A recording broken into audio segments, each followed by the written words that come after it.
सभी का बहुत स्वागत है। आपके साथ मैं हूं दीपिका। कांकेर के छोटे बेड़िया क्षेत्र में सुरक्षा बलों और माओवादियों के बीच मुठभेड़ में 29 माओवादी मारे गए। जिस क्षेत्र में घटना हुई उस क्षेत्र में एनडीटीवी की टीम मौके पर पहुंची। रायपुर से करीब 14 घंटे की दूरी पर स्थित पंखाजूर से करीब 70 किलोमीटर पैदल सफर तय करके एनडीटीवी की टीम ग्राउंड जीरो पर पहुंची, जहां पे सन्नाटा पसरा नजर आया। देखिए। छत्तीसगढ़ के इतिहास में पुलिस और नक्सलियों के मुठभेड़ की सबसे बड़ी घटना 16 तारीख को हुई और उस घटना में 29 माओवादी मारे गए।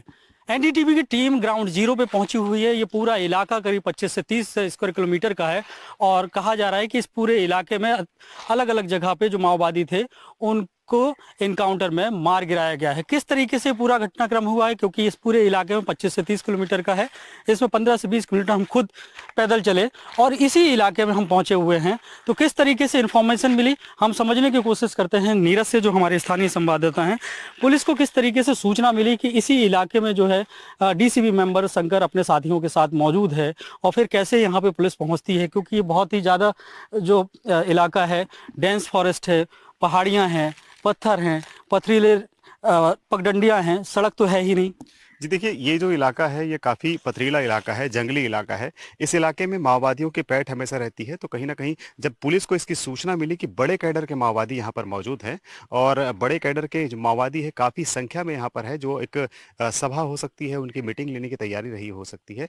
पुलिस को जब सूचना मिली तो लगभग वहाँ से जिला मुख्यालय से टीम तैयार की गई और टीम तैयार करने की जिसमें डीआरजी के जवान, बीएसएफ के जवान और बस्तर फाइटर के जो जवान थे वो जवान यहाँ पर पहुंचे और उनके साथ ये भीषण मुठभेड़ हुई। ये बताया जा रहा है कि ये जो पूरा इलाका है, एक चीज मुझे देखने में लगी, क्योंकि जिस तरीके से चप्पे चप्पे को हम लोगों ने छानने की कोशिश की तो जो सुरक्षा बलों के पास इनपुट इतना तगड़ा था कि उन्होंने मैन टू मैन फायरिंग जैसी स्थिति लगती, बहुत ज्यादा फायरिंग, क्योंकि बहुत ज्यादा जब फायरिंग होती है तो उसके गन शॉट्स नजर आते हैं। जी देखिए, गन शॉट्स हमें नजर नहीं आए हैं, लेकिन कुछ जगह पे हमें अवशेष जरूर मिले हैं जो इसके प्रमाण देते हैं कि यहाँ पर मुठभेड़ जरूर हुआ है। और मुठभेड़ की अगर बात करें तो मुठभेड़ 4 अलग अलग जगहों पर हुई है।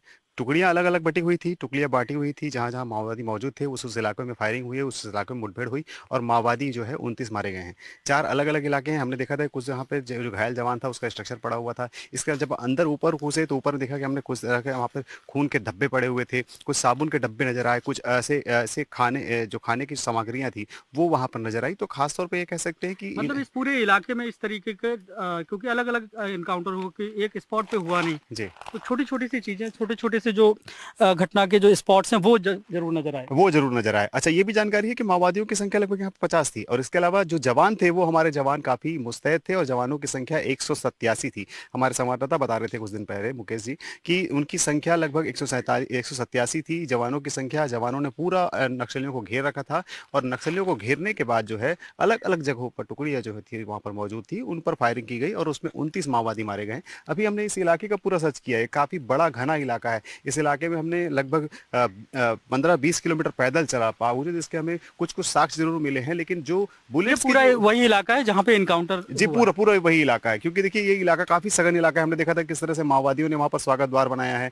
किस तरह माओवादियों ने पर्चे जारी किए हैं, कहीं पर बैनर पोस्टर लगा हुआ है। ये इस इलाके में जब जब पुलिस नहीं पहुंचती थी उस इलाके में पुलिस पहुंची और बड़ी घटना हुई है। बड़ी घटना में 29 माओवादी मारे गए हैं। देश का अब तक का सबसे बड़ा एनकाउंटर है, क्योंकि देखा जाता था कि अमूमन जो जवान है वो नक्सल मुठभेड़ में शहीद हो जाते थे, नक्सलियों को जो है कम नुकसान होता था। मतलब टीसीओसी के दौरान अक्सर देखो नक्सली जो है ना एग्रेसिव रहते रहे और जवानों को नुकसान पहुंचाते रहे। ये पहली बार है कि टीसीओसी में नक्सलियों की इतनी बड़ी जी टीसीओसी में यह कहा जाता है कि नक्सली जो है काफी एक्टिव हो जाते हैं, क्योंकि टीसीओसी का जो समय रहता है वो लगभग मार्च से मई के बीच का रहता है। उस दौरान जो है नक्सली बड़ी घटनाओं को अंजाम देने की फिराक में रहते हैं, लेकिन टीसीओसी में जो है जवानों ने उन्हें मुंह तोड़ जवाब दिया है और उनकी कमर तोड़ कर रख दी है। 29 माओवादी मारे गए, जिससे शंकर राव मारा गया है, ललिता मारी गई है। ये बड़े कैडर के माओवादी है। इनकी मरने से जो है इस इलाके में, कांकेर की जो इलाका है उस इलाके में काफी नक्सल संगठन कमजोर होगा और कमजोर होने से जो है नक्सली बैकफुट पर जाने दिखाएंगे। क्योंकि देखिए लोकसभा का चुनाव है, पहले चरण में बस्तर में 19 अप्रैल को चुनाव होना है 2 दिन बाद, और 26 अप्रैल को कांकेर में चुनाव होना है। कांकेर में जो चुनाव है, इस इलाके में चुनाव कराना काफी कठिन होता था, लेकिन अब जब फोर्स के जवान अंदर घुस गए हैं, बड़ी कैडर के माओवादी मारे गए हैं, कुछ संख्या में माओवादी मारे गए हैं, तो इससे जो आम जनता है उनका मनोबल मजबूत होगा और वो वोट देने भी जाएंगे। बिल्कुल, लोग निश्चित तौर से वोट देने जाएंगे, क्योंकि यहाँ पे नक्सलियों की सरकार चलती है। और अब जब इतना बड़ा ऑपरेशन हुआ है और हम ग्राउंड जीरो पे मौजूद है, ये पूरा वही इलाका है जहाँ पे कल एक बहुत बड़ा इनकाउंटर हुआ और देश के इतिहास में ये कहा जा रहा है कि सबसे ज़्यादा माओवादी इसमें मारे गए। लेकिन सबसे बड़ी बात इसमें यह है कि 25 से 30 किलोमीटर स्क्वायर किलोमीटर का जो क्षेत्र है, अलग अलग जगहों पर ऐसा लगता है कि फायरिंग हुई है, और उसके बाद मैन टू मैन जो फायरिंग हुई है उसके बाद इतना बड़ा नक्सलियों को नुकसान हुआ है। कैमरा पर्सन प्रवीण साहू के साथ जुल्फिकार अली, एनडीटीवी के लिए। छत्तीसगढ़ में सुरक्षा बल और माओवादियों के बीच अब तक की सबसे बड़ी मुठभेड़ में 29 नक्सली मारे गए हैं, 3 जवान जख्मी हुए हैं, जिनका रायपुर में इलाज चल रहा है। ग्राउंड जीरो पर जवान जब घायल हो जाते हैं तो उन हालात में जवान अपने घायल साथियों को कैसे लेकर आते हैं। एनडीटीवी की टीम ग्राउंड जीरो पर पहुंची तो देखिए, जानने की कोशिश की कि किस तरीके से यहाँ पे दिक्कतें आती हैं हमारे सुरक्षा बलों को। छत्तीसगढ़ के इतिहास में 16 अप्रैल को एक बड़ा इनकाउंटर हुआ और जिसमें 29 माओवादी मारे गए, उनकी डेड बॉडी को भी रिकवर किया गया। हम ग्राउंड जीरो पे पहुंचे हैं। एनडीटीवी के जो हमारे आसपास के जो संवाददाता हैं वो भी ग्राउंड जीरो पे पहुंचे हैं। तो जैसे ही हम यहाँ पे एंटर कर रहे हैं, जिस इलाके में कल बड़ी घटना हुई है, तो घटना के कुछ निशान यहाँ पे मौजूद हैं।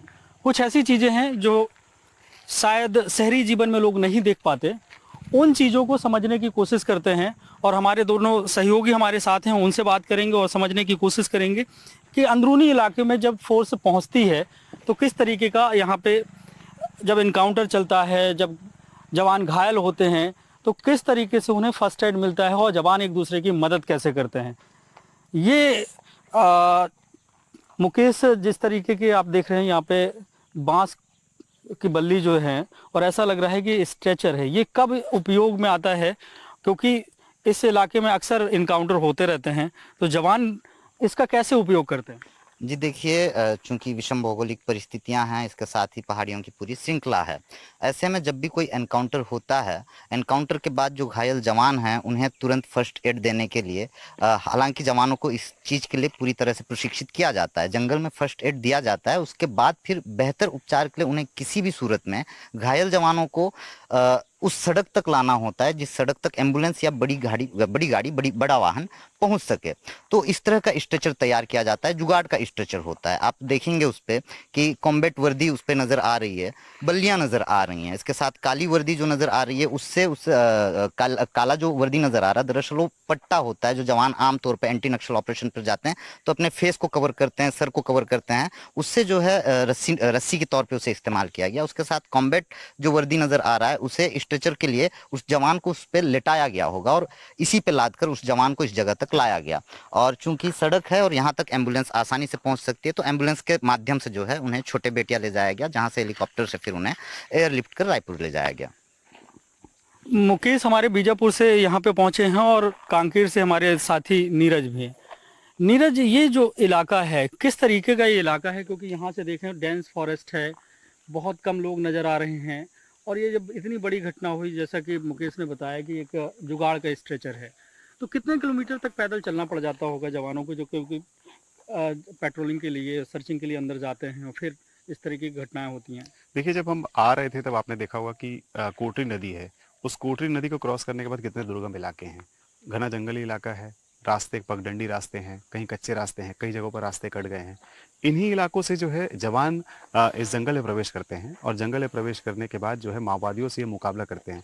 आपको बता दूं कि खास बात ये है कि ये जो इलाका है, आप देख सकते हैं किस तरह से यहाँ पर ये बांस का घना इलाका है और इस बांस के घने इलाके में माओवादी मौजूद थे और उनसे साथ ये मुठभेड़ हुई है। आप जैसे हमारे साथी बता रहे थे, आप बता रहे थे कि ये जुगाड़ का जिस तरह से स्ट्रक्चर बनाया गया है ताकि उसमें जवान को लाया जा सके, उसी तरह वहाँ पे कुछ और साक्ष्य मिले हैं हमको। वहाँ पर चावल के कुछ पॉलीथीन मिले हैं, मतलब वो खाना साथ में लेके जो अंदर चलते हैं, लंबा सफर करना पड़ता है, पैदल चलना पड़ता है जी। जवान जो अपने साथ खाना लेकर आए थे, ये देखिए यहाँ पर कुछ खाने के कुछ पॉलीथीन पड़े हैं, इसमें तो अभी भी कुछ नजर आ रहा है। इसके अलावा वहाँ पर एक देखिए पॉलीथीन नजर आ रहा है जिसमें मतलब उसमें सब्जी बनी है। इसके अलावा जैसे गर्मी चूंकि काफी हीट है, ये देखिए चावल दिख रहा है यहाँ पर। हाँ, ये चावल का पॉलीथीन मतलब है यहाँ पर। कितना मुश्किल होता है ऑपरेशन अंदर चलाना कि उनको अपने साथ खाना भी लेके चलना पड़ता है और इस तरीके के ऑपरेशन में फिर यहाँ पे अब छोड़ जाते चूंकि देखिए क्या है, सबसे बड़ी बात यह है कि जंगल में उनकी लगातार उनकी सर्चिंग होती है, जंगल में नक्सलियों से मुकाबला होता है, काफी घना इलाका है, क्योंकि पतझड़ का मौसम है,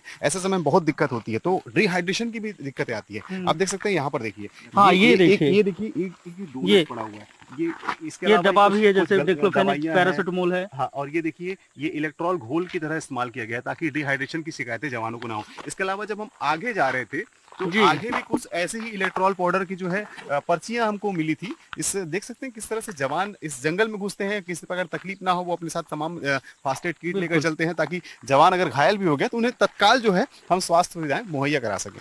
मतलब ये करीब 20 से 25 किलोमीटर लगभग पैदल चलना पड़ जाता है, इतनी गर्मी है।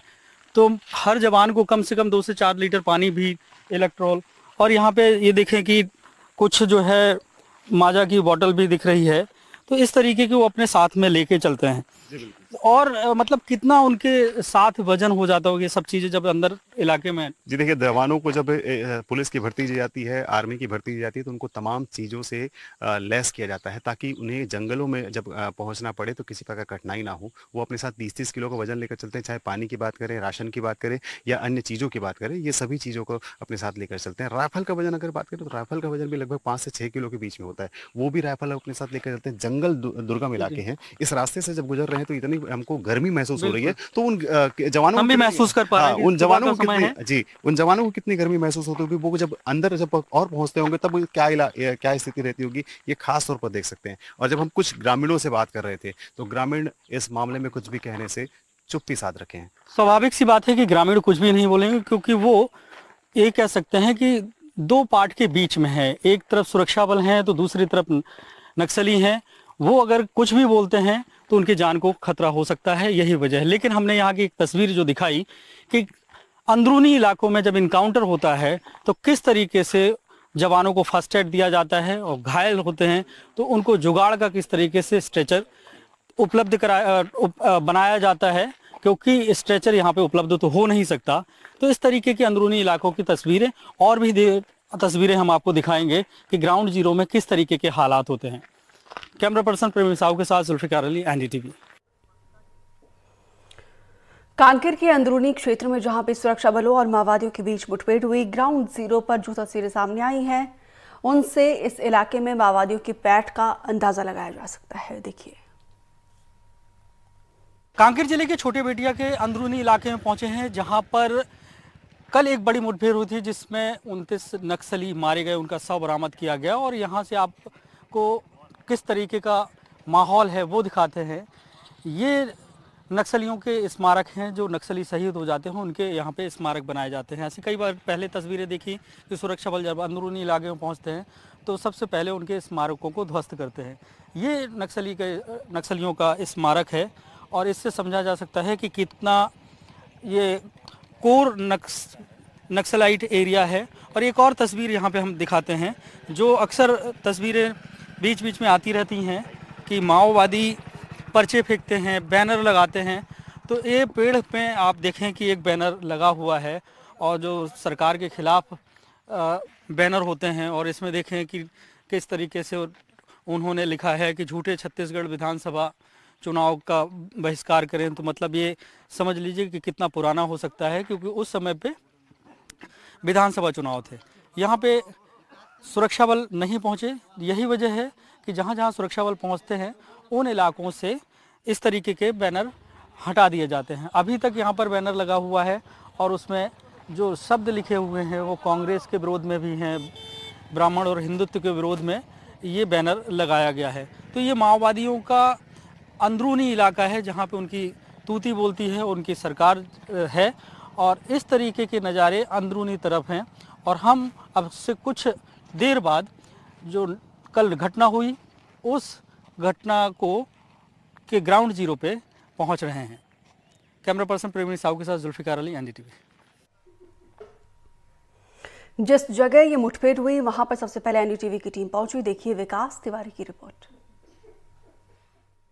16 अप्रैल को कांकेर जिले के हापा टोला में माओवादियों को जवानों ने एक बड़ा आघात पहुंचाया है, जिसमें जवानों ने उनके 29 साथियों को मार गिराया और साथ ही साथ उनके कई हाईटेक वेपन्स और बड़ी संख्या में हथियार और कई जरूरी सामान भी जब्त कर लिए मौके से।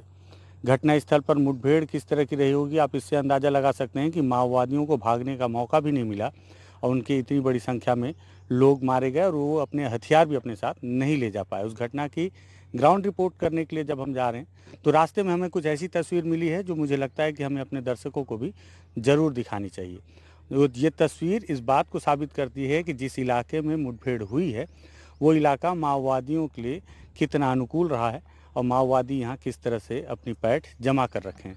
दरअसल हापा टोला जाने से पहले बेचा घाट की जो नदी का जो घाट है किनारा, उसे पार करने के बाद जब कुछ दूर आप जंगलों में चलेंगे तो आमा टोला करके एक गाँव पड़ेगा और इस गांव के पास हमें एक तस्वीर नज़र आई। सबसे पहले हमें नज़र आया ये माओवादियों का एक स्मारक और इस स्मारक पर लिखा हुआ है कॉमरेड दीपक उर्फ नीलेश और इनके शहीदत नवंबर लिखा हुआ है। साथ ही साथ एक तारीख लिखी हुई है जो कि थोड़ा सा समझ से परे है, लेकिन ये बताया गया है कि इस तारीख को उनकी मौत हुई थी 2021 में।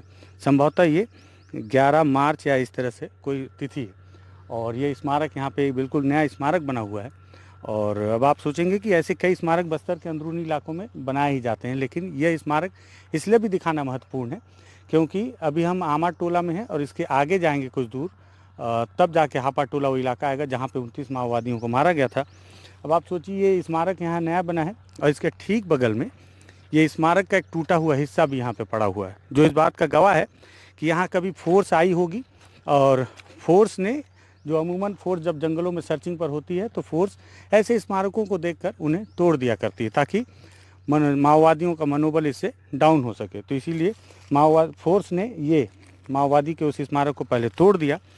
तोड़ने के बाद माओवादियों ने इसी स्थान पर फिर से अपने मारे गए साथी का स्मारक तैयार किया है और इस पूरे स्मारक के बनाने तोड़ने के बीच जो सबसे खास तस्वीर है वो तस्वीर ये है कि इस स्मारक के ठीक सामने आमा टोला का प्राथमिक विद्यालय है और ये विद्यालय है जहाँ इस गांव के नौनिहाल बच्चे शिक्षा ग्रहण किया करते हैं। अब आप इस बात से अंदाज़ा लगाइए कि स्कूल के ठीक सामने माओवादियों का स्मारक है जिसे सरकार ने तोड़ने की कोशिश की, लेकिन माओवादियों की पैठ यहाँ किस तरह की होगी कि माओवादियों ने इस स्मारक को फिर से तैयार कर लिया। अब आप इस बात पे भी अंदाज़ा लगाएं कि कैसे जब यहाँ पे बच्चे पढ़ने आते होंगे और स्कूल के दरवाजे से निहारते होंगे तो उनके सामने ये स्मारक खड़ा नज़र आता होगा और जब वो अपने आसपास या अपने शिक्षक या किसी जानकार से इस स्मारक के बारे में पूछते होंगे तो निश्चित ही तौर पर उन्हें बताया जाता होगा कि ये किसी मारे गए माओवादी का स्मारक है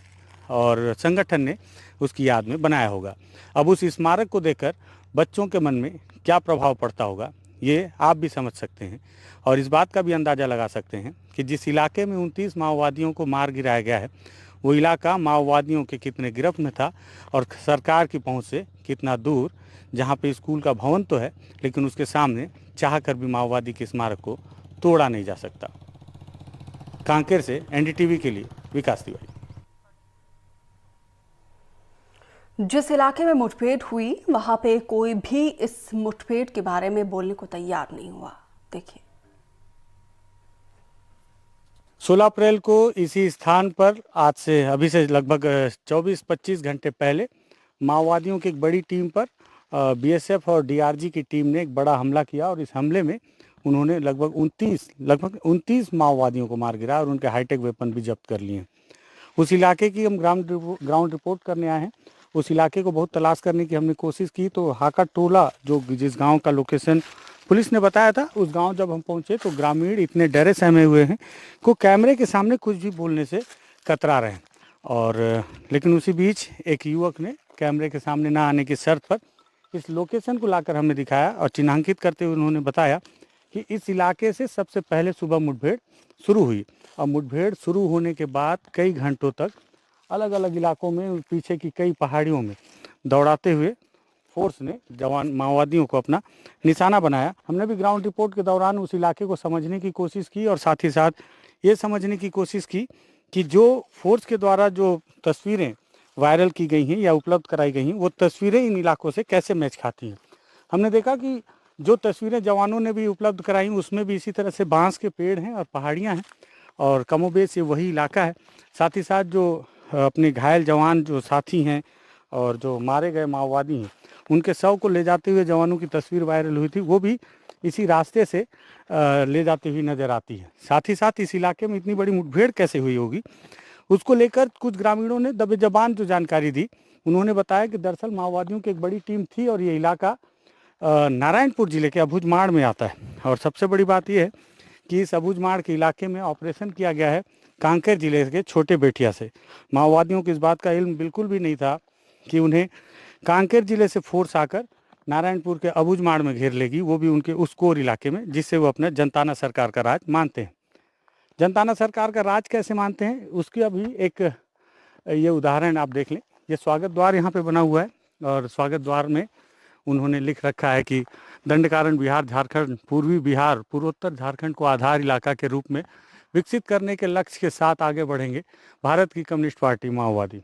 इसमें उन्होंने अपना एक स्वागत द्वार भी बनाया है, एक मैसेज भी दिया है कि जिस तरह से बस्तर में लगातार उनके ऊपर कैंप लगाए जा रहे हैं, अटैक बढ़ रहा है और माओवादियों को नुकसान भी हो रहा है। बीते दिन उनके सेंट्रल कमेटी ने भी इस बात को स्वीकार किया था कि बड़ा नुकसान उन्हें हुआ है बीते 4 महीनों में। तो मुझे लगता है कि ये एक मैसेज है कि माओवादी अब अपना आधार स्थल है वो बिहार और झारखंड को बनाना चाहते हैं। साथ ही साथ उस कोने में ये जो तस्वीर आप देख रहे हैं, एक बोर्ड लगा हुआ है, नोटिस बोर्ड, जिसमें PLGA सप्ताह मनाने और PLGA को और विस्तार करने की अपील माओवादियों ने उस नोटिस बोर्ड के जरिए की है। आप इससे अंदाज़ा लगा सकते हैं कि जिस तरह से शहरों में सरकार अपने स्वागत द्वार लगाती है, माओवादियों ने भी इस इलाके में अपना स्वागत द्वार लगाया है। जिस तरह से शहरों में सरकार अपने नोटिस बोर्ड बनवाती है, माओवादियों ने भी सड़क के किनारे अपना नोटिस बोर्ड बना रखा है। इसका मतलब वो इसे अपना आधार स्थल मानते थे और बहुत आराम से यहाँ अपनी बैठकें मीटिंग किया करते थे और रणनीतियाँ बनाया करते थे। उन्हें इस बात का कोई भी इल्म नहीं था कि उन्हें उनके स्कोर इलाके में जो फोर्स है इस तरह से घेर लेगी। यहाँ जिस तरह से फोर्स ने एक तगड़ी रणनीति बनाई, बेहतर रणनीति बनाकर माओवादियों को घेरा, उसका अंदाजा आप इससे भी लगा सकते हैं कि फोर्स में केवल 3 जवान घायल हुए और उनकी स्थिति बेहतर है, जिससे पता चल पाता है कि फोर्स के ऊपर माओवादी पलटवार नहीं कर पाए। उनके ऊपर हुए अचानक हमले से वो हतप्रभ रह गए और अपनी जान बचाने के चक्कर में वो जवानों से लड़ भी नहीं पाए। इसी वजह से वो अपने मारे गए साथियों के शव को भी नहीं ले जा पाए और ना ही उनके हथियार अपने साथ ले जा पाए। कुल मिलाकर अब तक का माओवादियों के ऊपर हुआ ये सबसे बड़ा हमला है। माओवादियों को अब तक का सबसे बड़ा हुआ नुकसान है, जिसको लेकर जवानों में, सरकार में काफ़ी उत्साह है और इसको लेकर सरकार अब जवानों की पीठ थपथपा रही है। ग्राउंड जीरो से NDTV के लिए विकास तिवारी।